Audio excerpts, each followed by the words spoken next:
been in the White House, been inside this decision-making cycle. So you've got an attack on a mosque inside Egypt. You've got al-Sisi, who's more of a strongman who wants to be part of the fight against radicals. How do we enable, getting at both the ideology but also these Islamists where they are?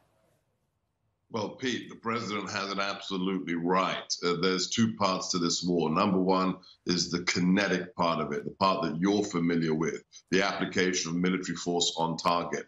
In the last 10 months, the president has unleashed our military, and you see what the results are. You see Mosul liberated, Raqqa liberated. The caliphate no longer exists as a physical entity. Now comes the harder part. The harder part is to destroy the ideology. Just as we defeated fascism, just as we defeated communism, we have to take down the attractiveness of the concept of jihad. And the way we do that is we support wholeheartedly people like President Sisi, people like King Abdullah of Jordan, to have their version of Islam become the real version that is dominant in the world today.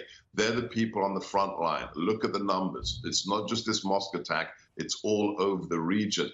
Their version of Islam, in which they wish to be friends with us, has to be the dominant one. So really, it's a counter-propaganda campaign with our Muslim partners on the front line. Are we doing enough on that front to fight the propaganda and fight the radical ideology? We're not yet.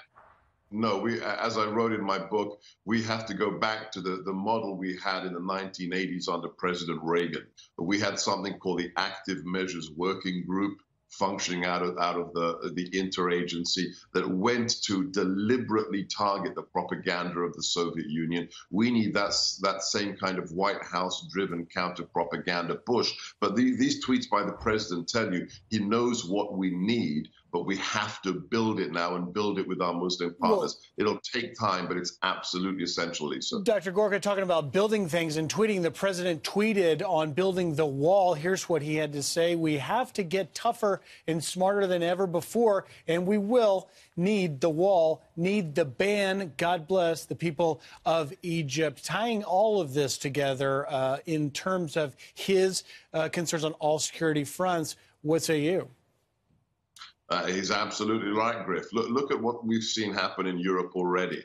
When you destroy the physical bases of these organizations like Al-Qaeda, like ISIS, you never kill everybody. Some of them escape. And some ISIS members have actually made their way to Europe. We know one of the Brussels attackers was on a false Syrian passport. He'd acquired asylum or refugee status before he executed the attack. We need to stop that happening here in America. So the wall is essential. The immigration stop, extreme vetting, these are all absolutely crucial to our security. And the president knows that because he takes his responsibility to protect all Americans very, very seriously. Yeah, but of course his critics call him an Islamophobe, but you can both hold the idea that God bless the people of Egypt and also want to ban at the same time to secure your own country. All right, well, thank you so much for joining us. Absolutely. I mean, they know it better than anybody else. Yeah. So they know how their community in Egypt has been infiltrated by ISIS fighters. It's called Bait al-Maqdisi, is the ISIS franchise in the Sinai.